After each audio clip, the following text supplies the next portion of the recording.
Hello and welcome to Don't Feed the Geeks, presented by the Long Island Comic Guys, the masters of the geeky verse. Well, welcome back, Geek Freaks. I'm TC, joined as always by JJ. Gentlemen.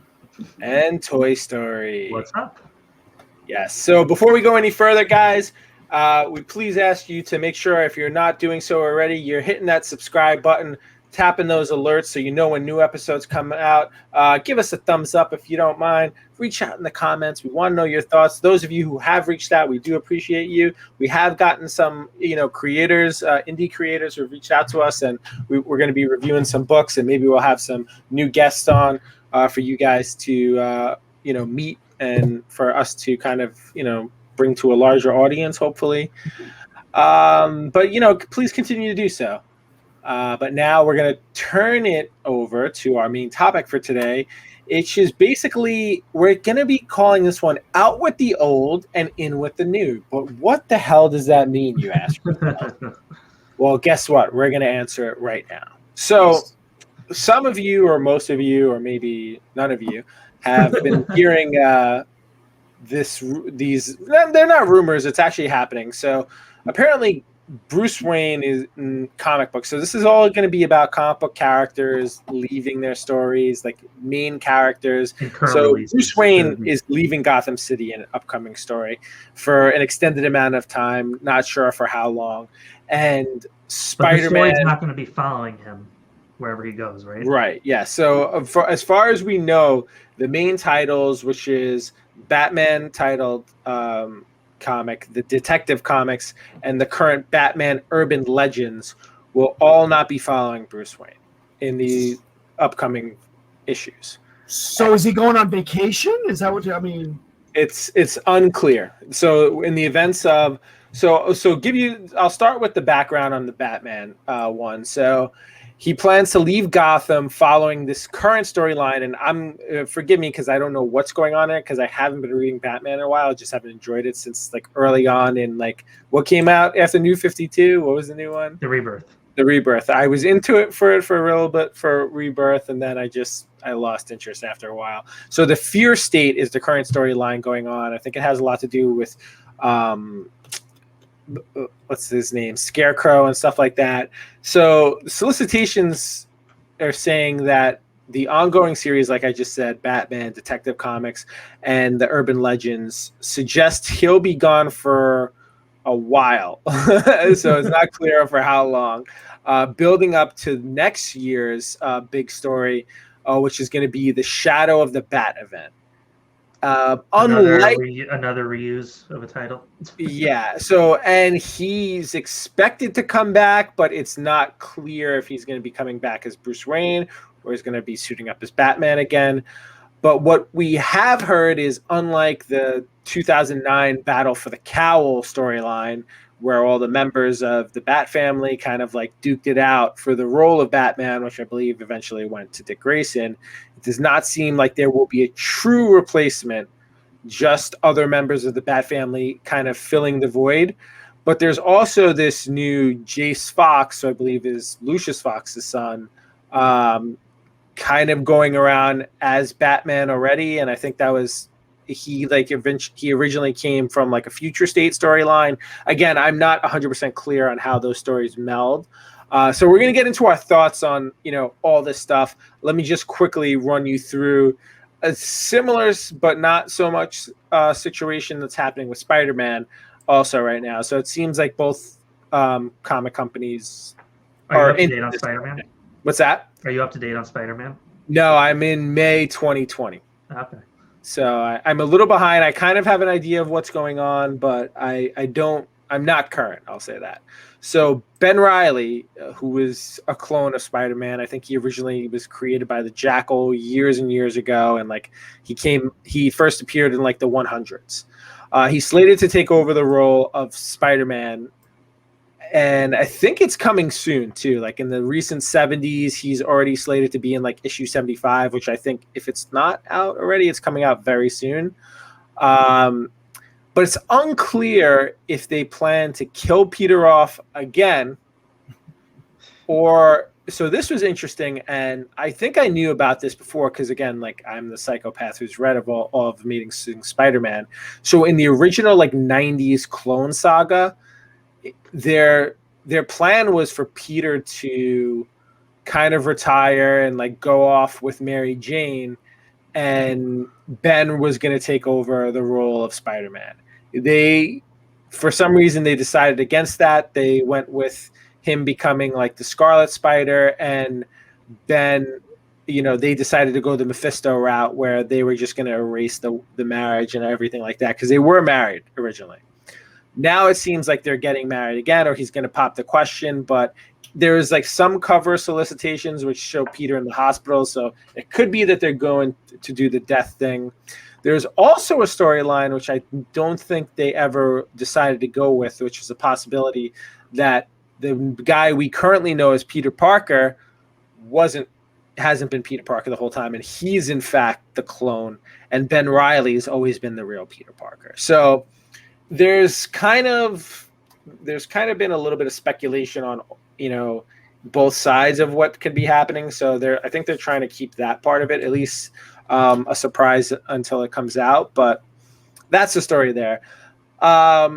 And there's been tons of other examples of this. How long ago was it? Maybe 8 years ago, where Doc Ock had taken over for Peter Parker, where it was Peter Parker's body, but Doc Ock's mind. Man, that's the storyline that got me into comics. Yeah, I mean, like I said, the similar thing happened with Dick Grayson taking over for Batman, which, I mean, I know that Bojo, Zach was a big fan of Dick Grayson being Batman, but he's also a big fan of Dick Grayson as well. So yeah. I mean, how many other? I mean, Black Mirror kind of like was where that storyline was. That's in. the famous. That's I think one of the most famous Dick Grayson Batman storylines. Yeah, I really haven't cool. read it, but I heard it was really good. It was It's like got fantastic art. Jock did the art on that. It was really. Oh, he did the interiors too. Yeah, Oh, wow. really cool art. And Nice. that was one of the earlier really good Scott Snyder stories. Yeah, I mean, and there's so many like Ironheart. She started out in Invincible Spider-Man. She did eventually switch to her own series, which was called Ironheart. She started out. Riri Williams started out as Iron Man. Mm-hmm. Even before that, Iron Man was replaced in the '80s by James Rhodes. Mm-hmm. So he disappeared for a while too. So this isn't a new concept in comics. So I guess the real question is what do you guys think about that? Or do you guys agree with it? Do you like it? Do you feel like it kind of spices up the story, or does it kind of like aggravate you? Can I go first? Yes. So I think if it's done, like everything else, if it's done correctly, it works really well. Like I always come back to Superior Spider-Man as being like the prime example of it working amazingly. Like I know you've read it, TC. Do you like that? Mm-hmm. You like that storyline? I actually loved it. Yeah. Yeah. So for those of you that don't know, Amazing Spider-Man 700, Peter Parker died. He didn't really die. Well, there's this whole thing. He switched bodies with Doc Ock. Yeah, his mind was kind of trapped, or you thought his mind was lost. Yeah, they switched minds with Doc Ock. So Yeah, Doc Ock became consciousness, Peter or Parker. however you want to. Yeah. Yeah, and that was while Doc Ock was on his deathbed, basically. Yeah. The Doc Ock body died, and so Peter was gone for a while. People thought he was dead. Mm-hmm. And so Doc Ock becomes, he is Spider-Man. Nobody knows it except for him. And that's how that leaves off. And then it goes into Superior Spider-Man, where he says, I'm going to be the Superior Spider-Man. Now, that I find incredibly interesting just as a concept, right? But also what didn't bother me about that either is that, so they did that, right, in Amazing Spider-Man 700. And then he's like, okay, he gets his own title now. Mm-hmm. So it changed from Amazing Spider-Man. So that ceased. And then it picks up Superior Spider-Man #1. Correct. If you want to hear more about that, which I was okay with. And that was done really well. And, it's to a certain degree, too, it's still Peter. Yeah. But it's also not. Yeah.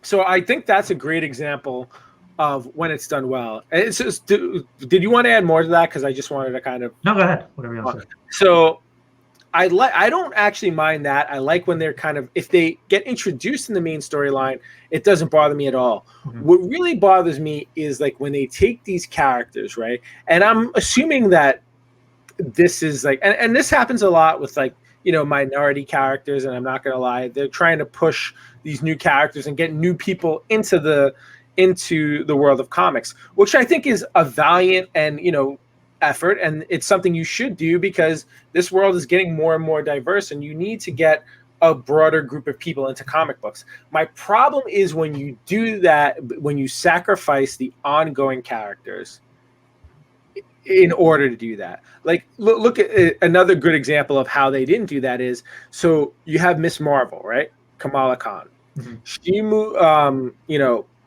Carol Danvers moves on to being Captain Marvel.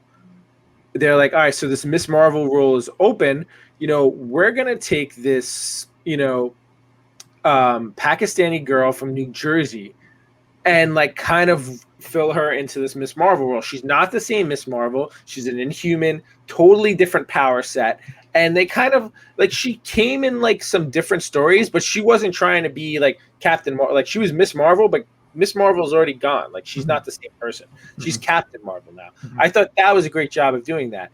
Even Miles Morales, he doesn't become Amazing Spider-Man.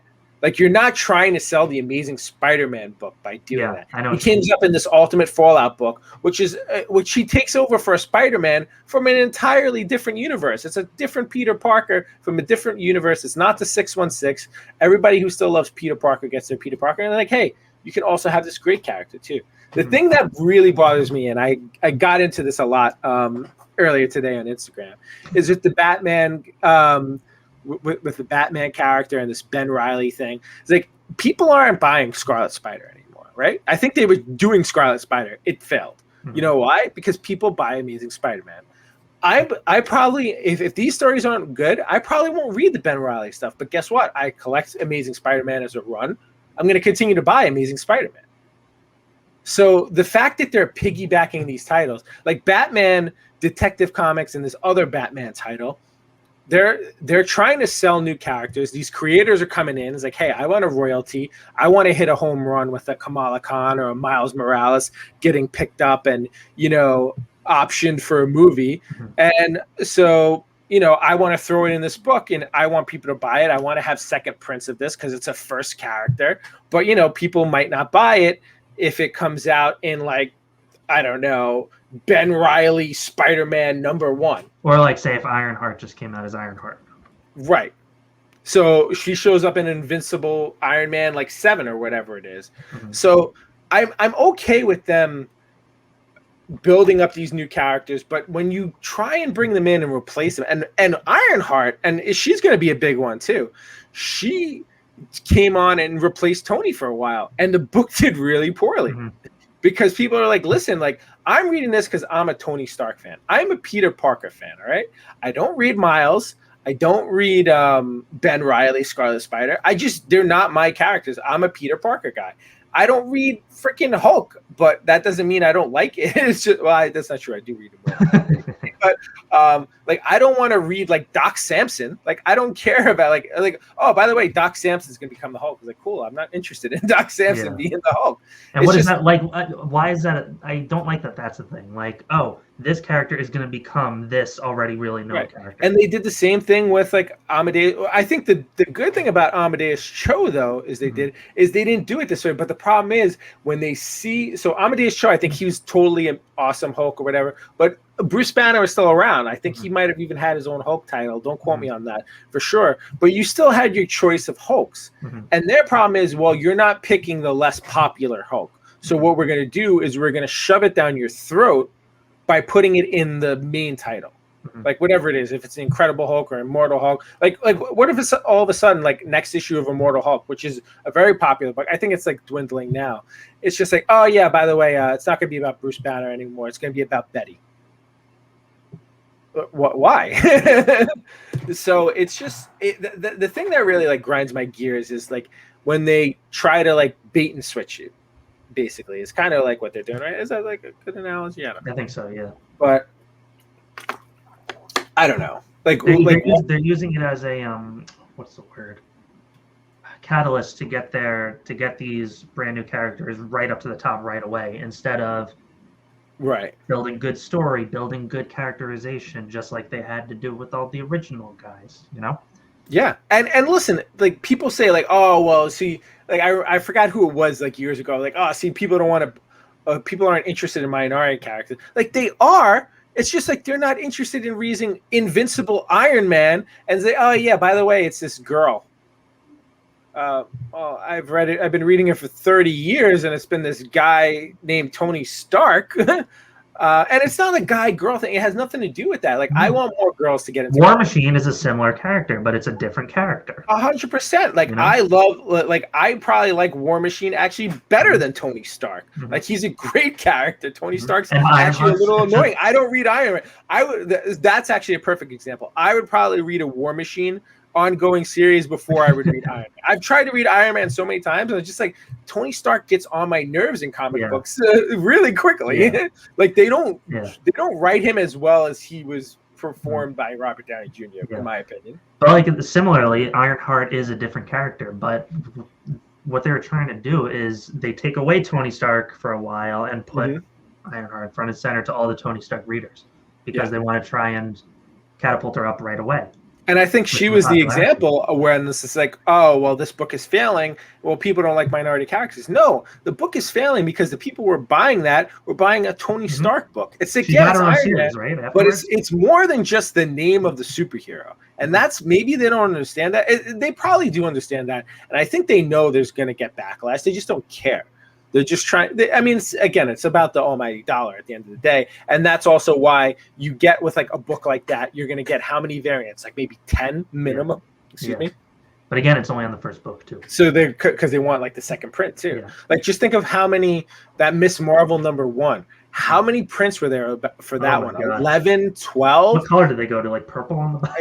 Yellows and there's so many colors. I mean, even like Edge of the Spider-Verse, which is another one which they did really well. They wrote it in this like, mixed storyline where it's like, hey, we're gonna throw Gwen if she became like Spider-Man or Spider-Woman, and like, but she's in this other universe. She's not coming. It's not all of a sudden like she's been secretly alive since like 121. She didn't die, and she's like, oh yeah, by the way, when you hit me with the webs, I became Spider-Woman, and now I'm gonna take over for you. Like that's the same situation. Like imagine it's just like, hey, by the way, Peter, I've been alive this whole time, and I'm gonna be Spider-Man now.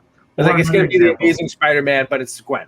Yeah. Or a similar example, Cindy Moon, Silk. Yeah, Cindy Moon was introduced in Amazing Spider-Man. She didn't become Amazing Spider-Man. Right. It's great, and that was another one that was done storyline for a while with him. Went to her own successful series. Yeah, another one that was done really well, and is now getting a TV show. Oh, is she? I didn't know. I think so. Yeah, on Sony. Yeah. So, again, another one that was done really well. Minority character, a great character that they built up, gave their own superhero name to, and whole own shtick to. And is doing very well, and it was done I think it was done great. I gotta tell you, and this is a complete side note, I've been watching Picard, like the Paramount Plus TV show, and the girl who's starring in that, I absolutely love her, and she would be a freaking amazing Cindy Moon. I would love if they cast her. This just came to me when you mentioned that. I was like, she would freaking knock that out of the park. I'm in love with this girl. She's fantastic. Issa something. I think she's British, but whatever. I digress. But JJ, let's get your thoughts on this. I don't read any of the Spider-Man. I couldn't even tell you anything about that whole world. I know, yeah, but not just. It's not limited to Spider-Man. I know, but I'm not sure if this is on the same topic realm. But back when the New 52 came out, you had all these comic lines. Like one of my favorite was the whole Batman series. Like when Batman New 52 came out, you had, it was such a great story. And then they started having, Batman and Robin. Then they had Batman Incorporated. Then you had, what was the other one? Batman Confidential. Like you had all these other Batmans, Detective Comics. Like here you had a bulk of 5 or 6. There's Batman Dark Knight. On the same line, but they were all different. And I like books to flow, and when you're reading, if you have a certain book if you have Batman coming out the same week as Batman Incorporated, and it's the same Batman apparently, and it's just two different stories. Like I hate that. That drives me nuts. Similar to X-Men books. Yeah, X-Men. I mean, Spider-Man does it too. I mean, Spider-Man has multiple, issues usually. It's not as bad. I think the thing I was focusing more on. So like has anybody like taken over for like Aquaman? Like has like Aqualad become Aquaman at some point and it's just like, oh, I'm Aquaman now? Like, have they done that? I mean, I haven't seen that. Like they wouldn't. I mean, I feel like they need to sell as many Aquaman books as they can at this point. They don't want to risk losing what readers they have. Don't lose that. But I mean, I think Barry Allen and Wally West is another great example of that too, where you have people who are split. And it's funny because I know Bojo, Zach, is a huge Wally West guy. But then I was actually, before we did this episode, I reached out to Hudson, who's, he helps us out sometimes too, and he works at Best Comics. And he's a Barry guy, but he's like, I really like Wally too. So it's weird, like, and I think especially with all these new people coming in and these kids who've been growing up with CW shows and, now that the new Justice League movie, they know Barry, they know Flash is Barry. And, like people who came in the 80s, 90s, I think that's when like Wally was really, the star of the show. And, that's kind of their Flash. So it's an interesting situation because they changed it seemed like early enough where you almost have like people like on both sides of the table there who are like, which is actually probably pretty cool, where it's just like if there was someone who would, I think that's a unique situation where you've had someone who's been like the same character for an extended period of time. Mm-hmm. Like, can you think of anyone else who's like really been like the same character, like, or at least the same superhero, but they've been different people for an extended amount of time? I mean, the only one who probably comes close is Rhodey was Iron Man for a while, but I don't know how many years he was, if it was even like multiple years. Because like if you read the original Secret Wars, it's actually Rhodey who's the Iron Man when they're all in that like world that the Beyonder builds. See, that's the whole that. But back to the point, that's the overall the thing I don't like. What you just said, like he was the Iron Man. Like to me, no, Iron Man is Tony Stark. Yeah. Why is that a thing? I mean, I think it gets to the point where to a certain degree, I understand it, and this is the thing too. Like when people get too riled up about it, I was like, if you've been in this for long enough, one thing that's an absolute fact is it's gonna go back. Mm-hmm. Like no matter what they decide to do. Remember how mad everybody was at that Amazing Spider-Man 700? Oh. 100%. I was one of them. And the worst part for me is like, hey, I was like, I just got here. What are you telling me that there's no Peter Parker anymore? I was like, where'd he go and when's he coming back? Yeah. So how do you think that translates to, somebody who doesn't read comics but watches the movie? So, 5 years from now, here we've got a new Iron Man movie. Well, we're seeing it already now on the big screen with Falcon become Captain America. They're seeing it, people who didn't read comics, True. I mean, with stuff like that too, like I hope it gets like new people into it. Mm-hmm. But I mean, they were. I mean, that's another. I think the Falcon thing was done well, though. I mean, given that Steve ended up being old and literally is not there anymore. I mean, he was there, but he wasn't like dead. It was like you needed somebody else kind of thing. So but that was more of a transition. That wasn't just a hard, cutoff. That you saw that transition and him struggling with that transition. That's a little different. It was done well, even though that show wasn't my favorite. It was the transition, like you said, was done well. I think. Yeah, something you don't see in comics too much when that happens. And so the thing about the movies too is like like. Even who knows how long the MCU is going to go on like the way they're going on. I mean, it could be 30 years, it could be more than that, it could be less. But I mean, in comic books, the character always reverts back at some point. I mean, if could they ever keep it? At some point, maybe. But do you see like a flagship character staying? Like, do you think Batman is ever going to not be Bruce Wayne for an extended period of time? Do you think Spider-Man will stop being Peter Parker forever? I don't see it. And listen, like I have no problem. Like, if you want to like do this for a little while and then like have the character go off on their own books, but like the longer you do it, I feel like the longer you're signing your own like death sentence. Like even like another great example was with Thor. When when Jane Foster became Thor, I was really into it for a little while, but then my interest dwindled. It was just like, all right, cool. It's like, but Thor's not dead, and even if he was, he'd be coming back by now. It's just like, I'm ready for Thor, to be Thor again. Yeah. So it was, I think it does help shake up the stories sometimes. My thing is like, especially when they're like doing it for the sake of piggybacking or offer a title, it just seems very much like a gimmick. Mm-hmm. And especially in these two situations, it seems like a gimmick. And that's what I get turned off pretty quick when it comes to something like that. It's, I don't want to invest that time. Established characters. Yeah. And so, I mean, like, I don't know how much longer we're going to go into this. And again, I don't think we're saying, and I think we're all on the same page, I'm not against new characters, diverse characters, whatever characters you want to kind of bring to the table. I just like, go ahead. I was going to say, sometimes I'm bored of reading the Iron Mans and the Thors and the big, it's like, okay, enough. Are you going to do anything else? Give us something completely new. How about that? Just but the other problem is, I think, like, which I do get, a lot of people aren't picking that stuff up when they come out. Like, when's the last time you went and just picked up a new book that you never heard of with a character you never heard of on the shelf? So that's part of it too. But that's not our fault, though. No, it's not. Because if they throw their best creators who really want to do something, and some of these guys don't want to do it because they know they're not going to get all the money if they do like a Image or something like that. Like a lot of these independents, they do great stories and stuff like that, but you're not selling Marvel and DC numbers no matter how good your book is. I mean, what's the biggest book for Image? Is it Spawn? Mm-hmm. Like, how many are they selling compared to like the Batmans and the Spider-Mans of the world? It can't be comparable. Yeah. But like come in and write a great character. Like, create a goddamn new character, and don't leverage one of these other characters. Don't be like, I'm a version of the Hulk or Thor or Spider-Man or Batman or Superman. Like, just be like somebody completely new. Yeah.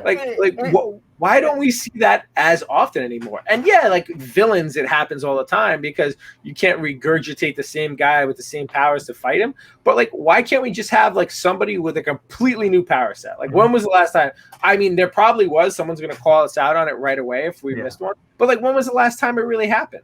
Yeah. And you don't need powers. I mean, look at Batman. Bruce Wayne, he doesn't have powers. Like, give me some. It doesn't even have to have powers. I feel like they got that gimmick already, like the just well-trained guys. So that anybody like that would be Batman. Yeah. A guy who like farts like, I don't know, lightning for some crap. Well, they would say he was just Thor then.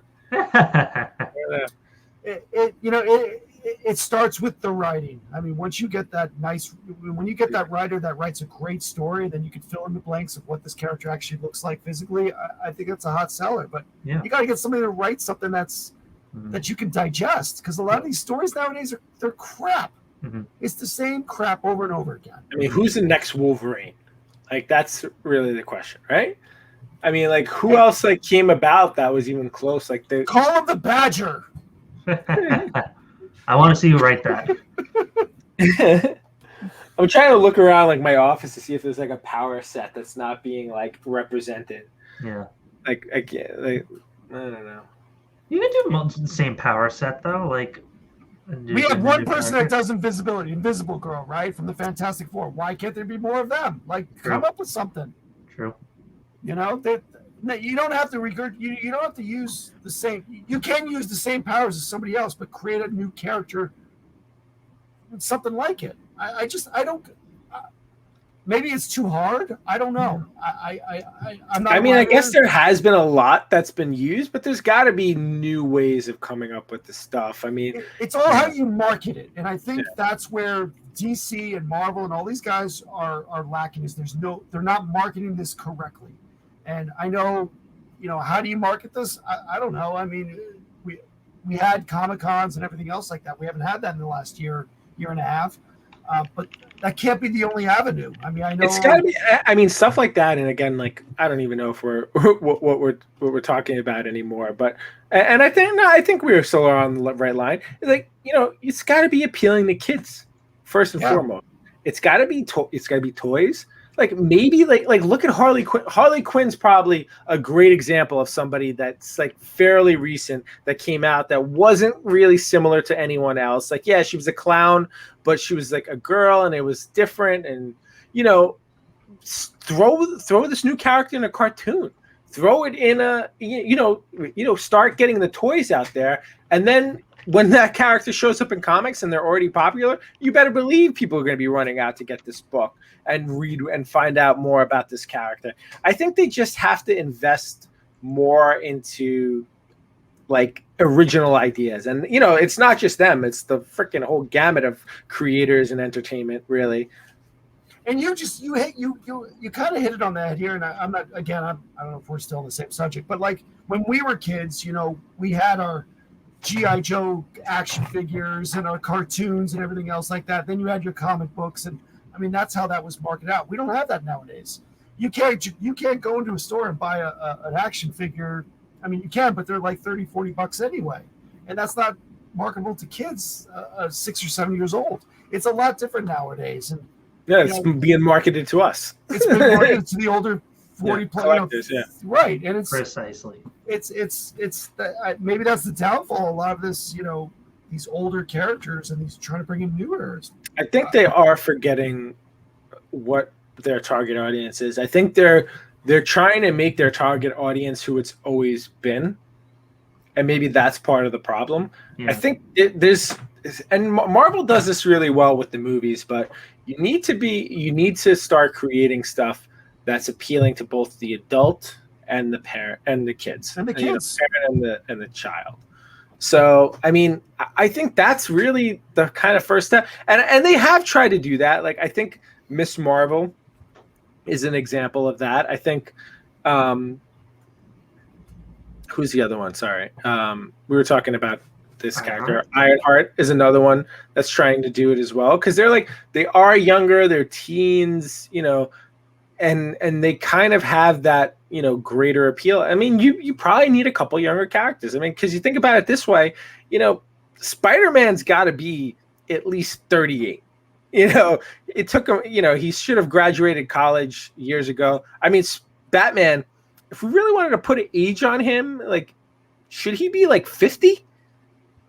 I mean, yeah, you have the like younger kids, but they're like Robins. It's just like, but who else in these universes is really like the up and comers? I think DC has a lot more work cut out for them from that end, like trying to bring in the younger generation, because they're scared to go out of their wheelhouse. That's partially why they do this thing. Like, all right, well, we'll revamp Batman, we'll revamp Superman, we'll revamp Wonder Woman. We'll just revamp all these characters that people know already, instead of trying to risk it, because we can't take a risk on people not buying a particular title. Right. I think Marvel probably has a little bit more kind of flexibility in that area, but it's just, I think it can be done. Is just, I don't know. Yeah. There's a fear for sure. It's definitely money's, concerned, and people not reading it, not liking it. But, you have to take the risk, and you have to keep taking the risk. I mean, for every Miles Morales and, Spider-Gwen and Harley Quinn, you're going to have like a Clown Hunter and a Punchline and all these other characters that like, oh, they were a big deal, and then they fell flat. I mean, precisely. I mean, like, I'm trying to think like who are the other ones that Marvel have tried to throw it out there, and they're just like, yeah, like, I mean, I don't know.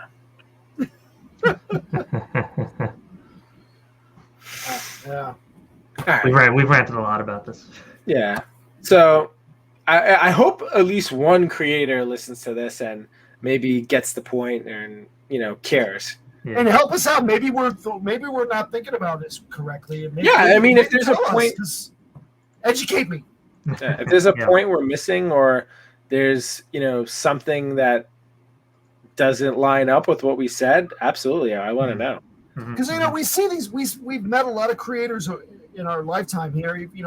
since starting this thing who, you know, they haven't been picked up by these bigger guys, and you know, maybe they need to take that, like you said, take that chance and getting with you know, I'm going to throw a name out like a Kreese out there. Maybe he's got some great art, or I know he's not a writer, but maybe he's got something out there that can change it. There's definitely people, and I feel like a lot of these bigger guys, they lose some of their passion, and they become, the world we live in now of comic books, you kind of become a little bit of a rock star, once you get some steam. I mean, like Toy Story. I mean, one of the most popular guys right now, Donny Cates. Like Toy Story. We were at a Terrificon, and it's a post-COVID world where we're there on a Friday, and it's like not a huge crowd, but there's like 50 to 60 people on this guy's line. For a huge line, yeah. A huge, like the by far the biggest line in the entire thing for creators, even probably more so than the entertainment people. Yeah. It's just, I mean, I know he's a guy who's, writing well, but he's also throwing out new characters and new ideas and first appearances. And, people like Comic Tom are, messaging him about, saying, hey, I'm not a collector. I'm just trying to flip some comic books and find out what's going on with this character. Can you tell me what you're doing? Or I don't know who did that. I'm shouting out Comic Tom incorrectly, but I think it's someone within his ken or kin. But yeah, it's just, maybe it's somebody like him that's got to do it. Maybe more people need to be inspired to do that stuff. The older guys, they're kind of set in their ways, I guess. And, nobody wants to take a risk. I know. So, by the way, Brian Bendis is the one who's behind this new Batman thing. Mm-hmm. And, he's been, I feel like, that'll be interesting. People's been very unhappy with his, with what he's been putting out there for the DC stuff. And listen, maybe his time's gone too. And, we need another new player on the block and somebody with fresh ideas. Like they've made their money and they made their mark. And I think the comic book world is a place where, unfortunately, the creators should be maybe turned over more often than not. And yeah, like the people who are great and continue to do great stories and they're selling well, they should continue to do them. But if somebody's, has a couple of books that just fall flat, I mean, listen, I think he's a freaking great guy, but Scott Snyder, I haven't read a good book from him that I enjoyed personally in 8 years, maybe more than that. So, maybe there's a new guy. Like I get, all right, let's try Bendis at this, but like, what was the last thing that Bendis really did that was great? Mm-hmm. I can't think of it off the top of my head. No, you just brought up his name. I just read Middle West. Did you guys read that? Mm-hmm. Snyder? I liked it. Was that Snyder? He did Middle West? I think that was him, right? I really know. Probably not. Yeah. Anyway. All right. Yeah. Well, that's all we had to say. Again, please make sure you share your thoughts with us in the comments. Please subscribe, hit that alert button, and give us a nice thumbs up if you enjoyed this. If you didn't, you don't have to give a thumbs down. It's fine. And as always, we are also very active on Instagram. JJ says he's active on Facebook. I can't corroborate that story. But on Instagram at LI Comic Guys and at Don't Feed the Geeks podcast. Hit us up, send us a message. If you're a creator, please reach out to us. And if you have a book that you want us to kind of review, or if you want to come on to promote it, please let us know. Mm-hmm. But I guess that's it for me. Do you guys have anything else? It was Scotty Young. Sorry. Young. I knew it was. Nice. Well, until next time, remember. Don't feed the geeks!